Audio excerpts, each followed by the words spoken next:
Welcome back to the second video in the series on the photoelectric effect. In the first video, we looked at how Einstein set up his equation for explaining the photoelectric effect and how he was able to explain this effect by viewing light as being made up of particles, photons or quanta of light, each having a specific energy that was dependent upon the frequency of that particular electromagnetic radiation. If the frequency of the photon was greater than or equal to a minimum frequency, which we call the threshold frequency, then electrons on the surface of the metal would be able to break free from the attraction of the metal ions in the metal surface and would be able to leave the surface with the kinetic energy. The work function would be the minimum energy required for an electron near the surface to break free.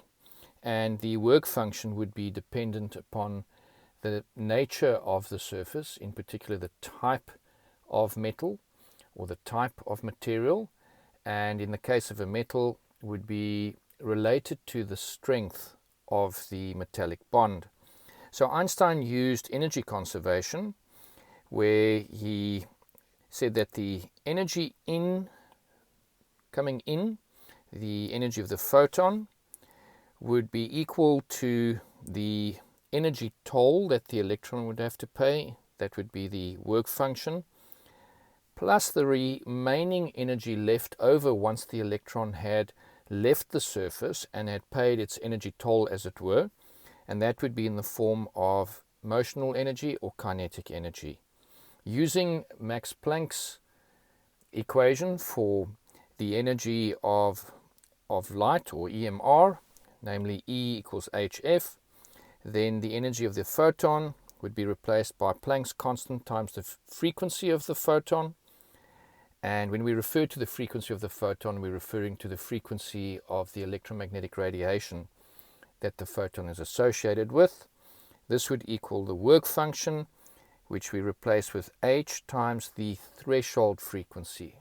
The threshold frequency is the minimum frequency required by an incoming photon to remove an electron from the surface, and so therefore the associated energy would be h times the frequency of the threshold frequency. And kinetic energy is half mass times velocity squared. The mass would be the mass of the electron, because the photoelectron is an electron. It's no different to a normal electron. It has a mass that we'll learn later on as 9,11 times 10 to the minus 31 kilograms. It's extremely small. And the velocity is the maximum velocity that an electron would have when leaving the surface, when it has received energy from a specific photon. And we haven't really delved into this, but it can be thought of that some electrons would maybe be a little bit deeper into the metal or in the material and would have to expend a bit of their energy to get to the surface once the photon has given them energy. And so the kinetic energy that they would have when they leave the surface would not be as much as an electron that was right on the top of the surface. Once again, that is a very simple explanation of a phenomenon that is much more complex. So in this video, we are going to focus on how to approach photoelectric effect problems that require that we do calculations. So in the simulation that we used, we looked at zinc, and we looked at varying the frequency of the incident electromagnetic radiation until we would get electrons coming off the surface. Now, the wavelength that is shown here, where electrons start to come off the surface, we refer to as the threshold wavelength. And this is an approximate value for what the threshold wavelength is.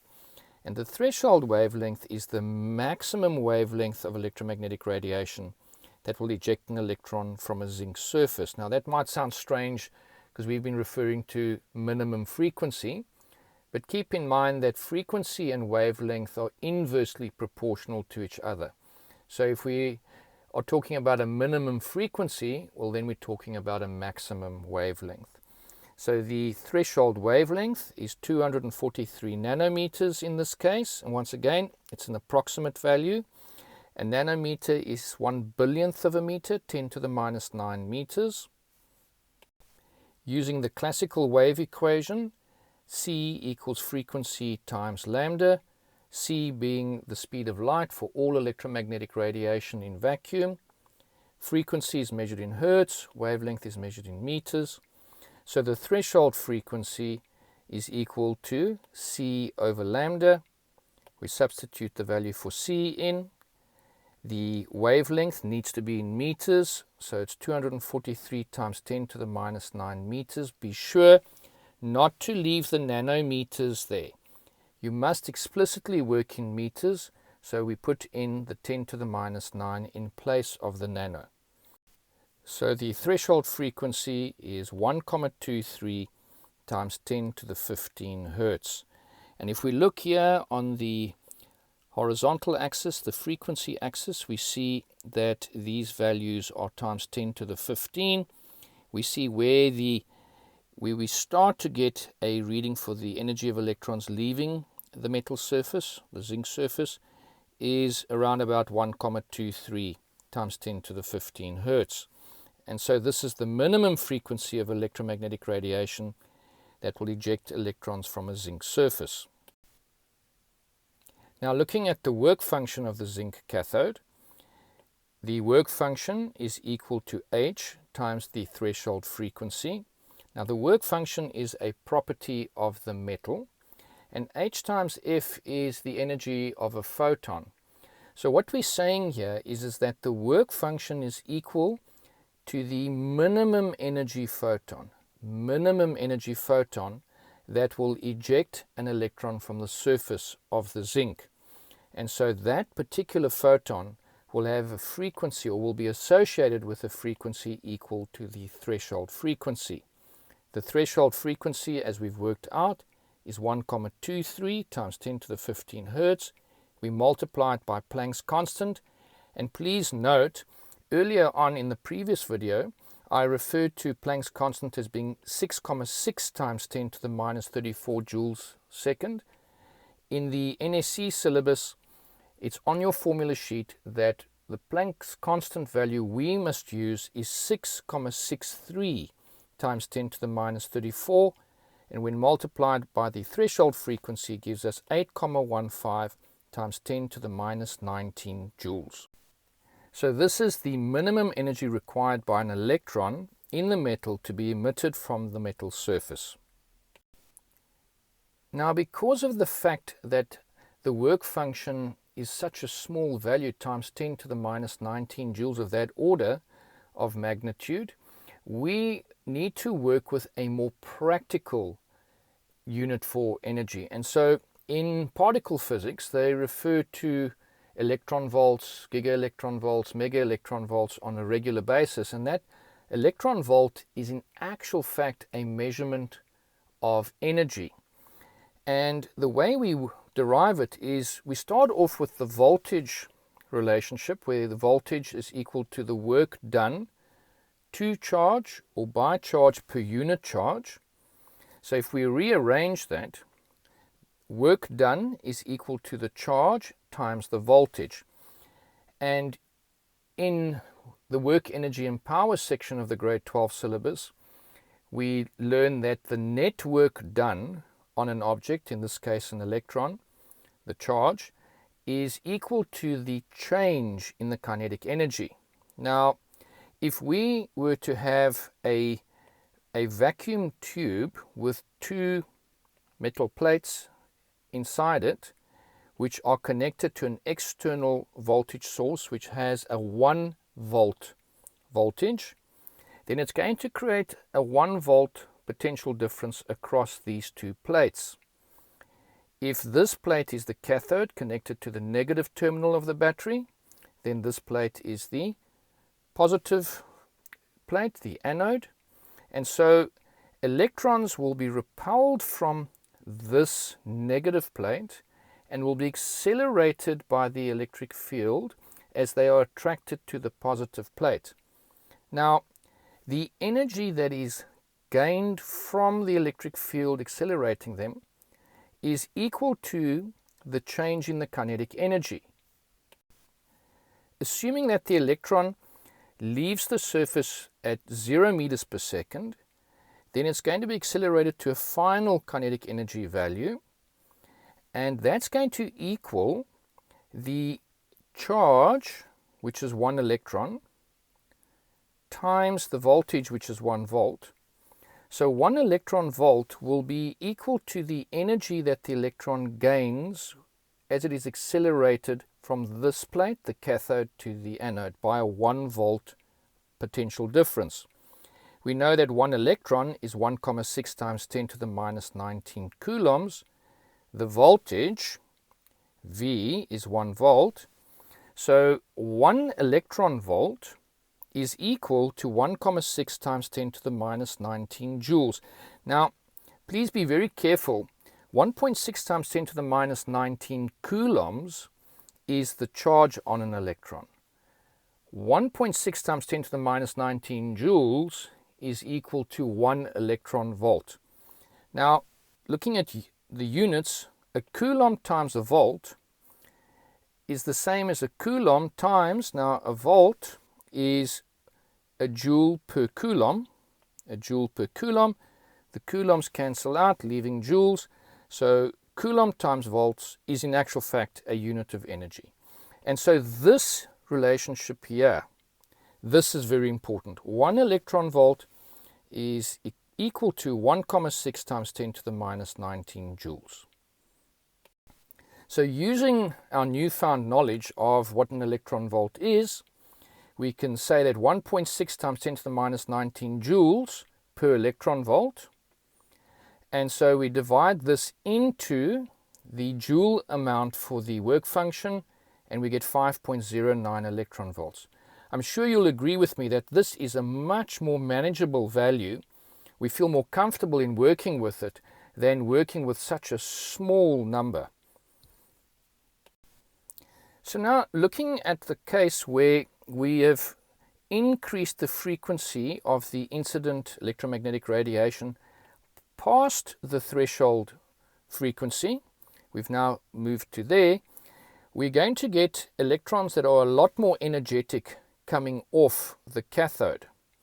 So keep in mind that in the case of zinc, the threshold frequency was 1,23 times 10 to the 15 hertz. In this simulation now, the incident radiation has a wavelength of 152 nanometers, and if we look on the graph here, we see now that the energy of the electrons coming off the surface is now greater than 0. So these are more energetic electrons than in the previous situation where we had the simulator at the actual threshold frequency. You can think of it that at that point the electrons just pop out onto the surface with 0 kinetic energy, whereas in this case the electrons actually have more energy than just the work function, so therefore they have a surplus of kinetic energy. And we are now going to work out what that surplus of kinetic energy is. Using Einstein's equation, the energy of the incoming photon equals the work function plus the kinetic energy of the electron. And remember, it's the maximum kinetic energy, because that's really the only energy we can actually work out experimentally by applying that retarding or that reverse potential to stop electrons coming off the cathode from reaching the anode. Now, if we work directly with the frequencies, the energy of the photon is h times the frequency of the photon equals the work function h times the threshold frequency plus Ek max. We now have a problem because we don't actually have the frequency of the incoming photon, but we do have the wavelength. So using the classical wave equation and making frequency the subject of the formula, the frequency is equal to c times the wavelength of the photon, we have the wavelength of the photon. It's 152 nanometers.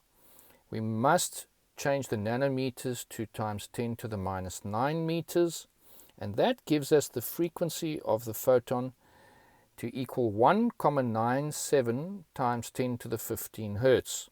We can now substitute that in place of the frequency of the incoming photon. Remember, this is the first component of the phenomenon. That's the incoming photon.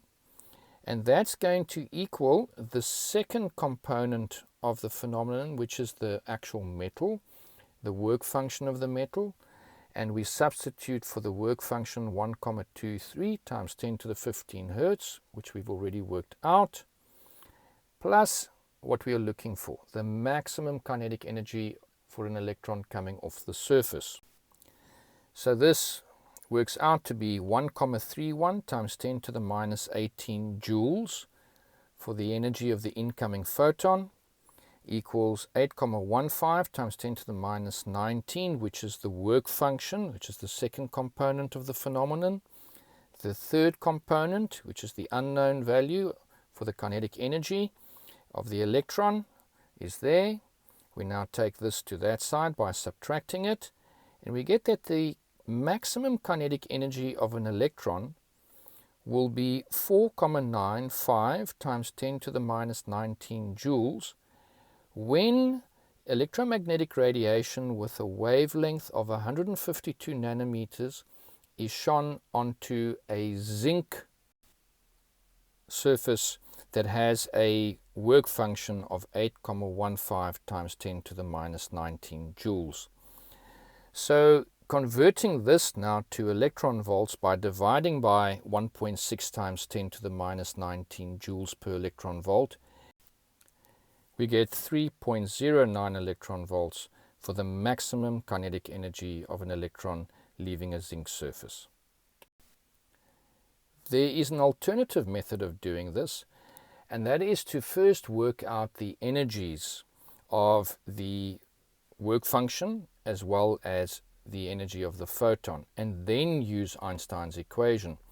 Well, we've already worked out what the work function is. It's 8,15 times 10 to the minus 19 joules.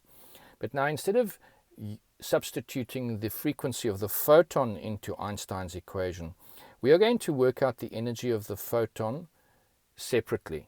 Now, once again, we don't have the frequency of the photon, but here's the trick.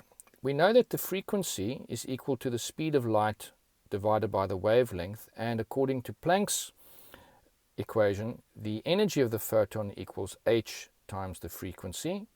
So we can substitute for the frequency with c over lambda, and that gives us this relationship. By the way, sometimes you'll see I use like a Greek curvy e and epsilon, and sometimes I just use a capital E. They both mean the same thing. So then we get that the energy of the photon equals Planck's constant times the speed of light divided by the wavelength. This is a formula for a photon of electromagnetic radiation that you will find on your formula sheet. So now, instead of working out the frequency separately, you can substitute the wavelength of the incoming photon into this formula directly, and we find that the energy of the photon is equal to 1,31 times 10 to the minus 18 joules. Now, using Einstein's equation for the photoelectric effect, we substitute the energy of the incoming photon onto the left-hand side. Remember, component 1 is the incoming photon, equals the work function, which is component 2 of the phenomenon, which is the energy toll that the electron has to pay to leave the surface, the work function, 8,15 times 10 to the minus 19 joules. The third component is the kinetic energy of the electron that leaves the surface. Taking this across and changing the sign, because we subtract 8,15 times 10 to the minus 19 joules from both sides, we get the same answer. The kinetic energy of the electron equals 4,95 times 10 to the minus 19 joules.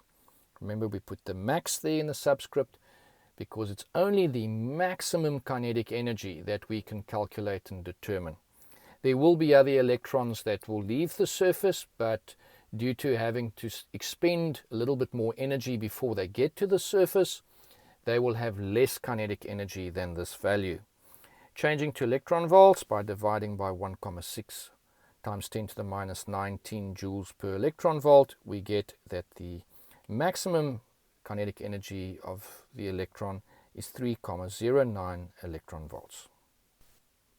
And either of these two methods are acceptable to be used in tests and examinations.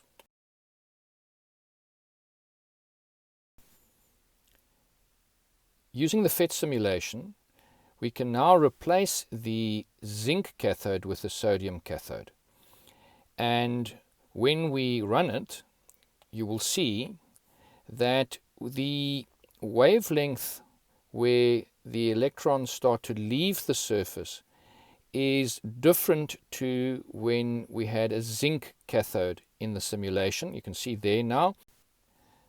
And so we are able to eject electrons from the sodium surface with incoming electromagnetic radiation that sits deep inside the visible range. Whereas with zinc we needed to go all the way into the UV section of the electromagnetic spectrum in order to provide photons with enough energy to eject electrons from the zinc surface. So what this tells us is that sodium has a lower wave function. It has a lower threshold frequency at which electrons are able to leave the surface of the sodium cathode. And that's because sodium has a weaker metallic bond than what zinc does. And if you've ever worked with sodium and zinc in a laboratory, you will know that it's very easy to cut sodium metal just with a scalpel, but it's virtually impossible to do so with zinc. And that's because the force of attraction between the metal ions in zinc and the delocalized electrons, or the delocalized electron C in the zinc, is much, much stronger than in the case of sodium. So we can now carry out the same calculations that we did for zinc with sodium, and we'll get different values for the threshold frequency and for the threshold wavelength and for the work function of the sodium, but the methods will be exactly the same. And we are now going to employ these methods to solve some numerical problems that you will be confronted with in tests and examinations.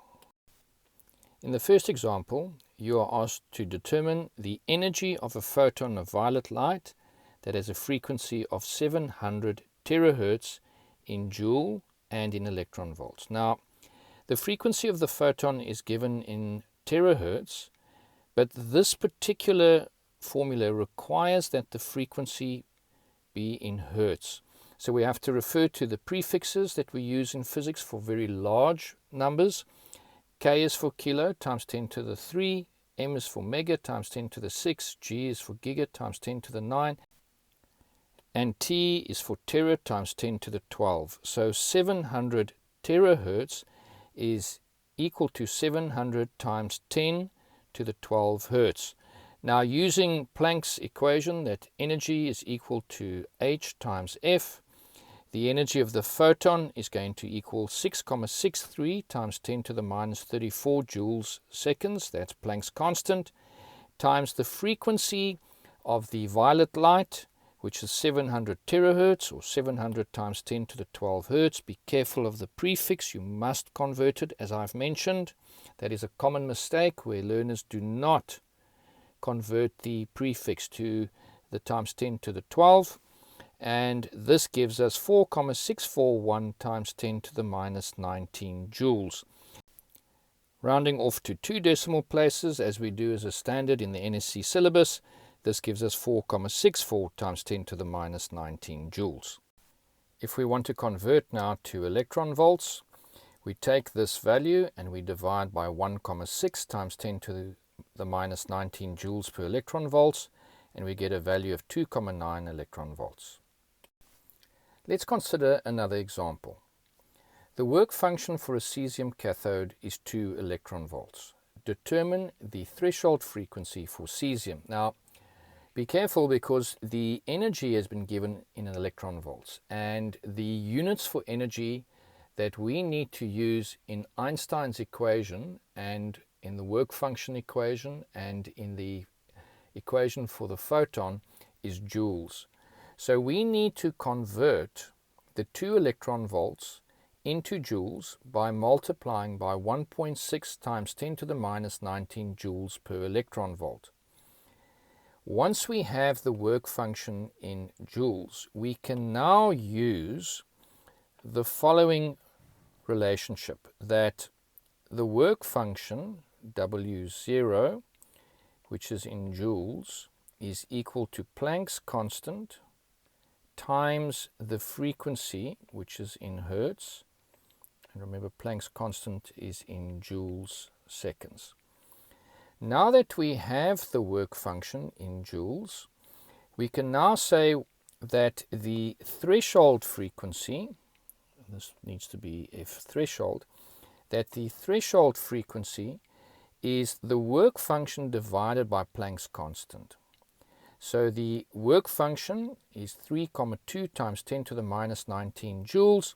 We divide it by Planck's constant, and we get that the threshold frequency is 4,8265 times 10 to the 14 hertz, which I rewrite as 482,65 times 10 to the 12 hertz. And the reason why I do this will become clearly apparent in question 2.2, which follows. In 2.2, we are asked, will light of 600 terahertz emit photoelectrons from the cesium cathode? Use calculations to explain your answer. Now in 2.1 we calculated the threshold frequency, and it was 4,8265 times 10 to the 14 hertz, and I prepared it into this form, 482,65 times 10 to the 12 hertz.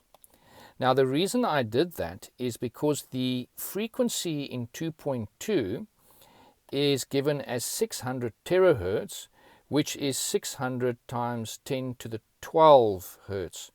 So if we compare the frequency of the incoming photons of light to that of the threshold frequency, which is the same as 482,65 terahertz, we see that 600 terahertz, the frequency of the incoming photons, is greater than the threshold frequency of 482,65 terahertz.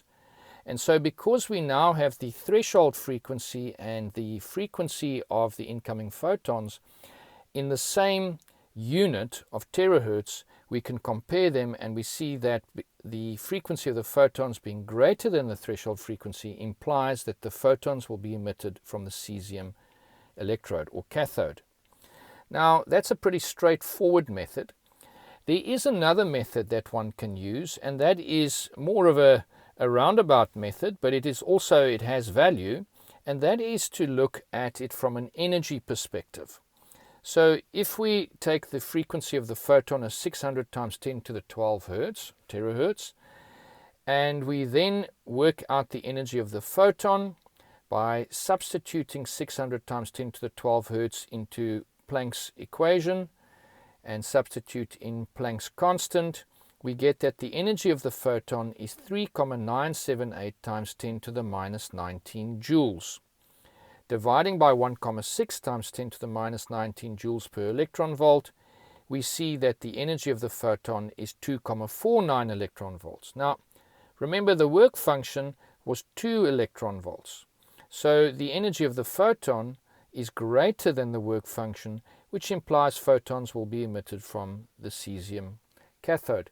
Now, both of these methods are acceptable, and you will see when you do the exercise after this video that this method, method 2, is very useful in solving problems that you are confronted with.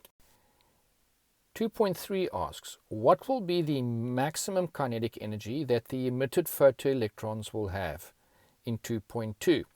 Now we know that the work function of the cesium is 3,2 times 10 to the minus 19 joules, or 2 electron volts. We worked out that the energy of the photon is 3,98 times 10 to the minus 19 joules, and we are asked what is the maximum kinetic energy of a photoelectron that leaves the surface. Using Einstein's equation, the energy of the photon, remember component 1, equals the work function, component 2 of the phenomenon, plus the kinetic energy, which is component 3 of the phenomenon. Rearranging this equation, taking the work function to the side of the energy of the photon, we get the kinetic energy maximum value is the energy of the photon minus the work function. In other words, what is left over after the electron has paid its energy toll, as it were, to the metal in order to leave the metal surface. Substituting these values in here, we get that the maximum kinetic energy of a photoelectron in this particular setup or situation is 7,8 times 10 to the minus 20 joules, which is equivalent to 0,49 electron volts. 2.4 asks, what will be the maximum velocity that the emitted photoelectrons will have in 2.2 and 2.3? The mass of an electron is 9,11 times 10 to the minus 31 kilograms. This is not a value that we expect you to remember. This constant is given to you in your standard formula sheet in tests and examinations. Using the formula for kinetic energy, EK max equals a half mass times velocity squared. The mass is the mass of the photoelectron. The velocity is the velocity of the electron, obviously, but we're looking at the maximum velocity. Substituting 7,8 times 10 to the minus 20 joules, which we worked out in 2.3, substituting in the value for the mass of an electron, multiplying by 2 and dividing by the mass of the electron, we make v squared the subject of the equation or the formula. We work out the right-hand side, and then we square root both sides in order to make v max the subject of the formula, and we get an answer of 413,812,03 meters per second. Now, if you divide that by 1,000, that's about 413 kilometers per second, and that is very, very, very fast. But if you compare it to the speed of light, it's still very much smaller because the speed of light is 300,000 kilometers per second. So now that we have gone through these examples on the photoelectric effect, you are now able to attempt the homework that has been assigned on your Google Classroom on the photoelectric effect. In the third and final video in this video series on the photoelectric effect, we will look at the photocurrent and problems that involve graphing.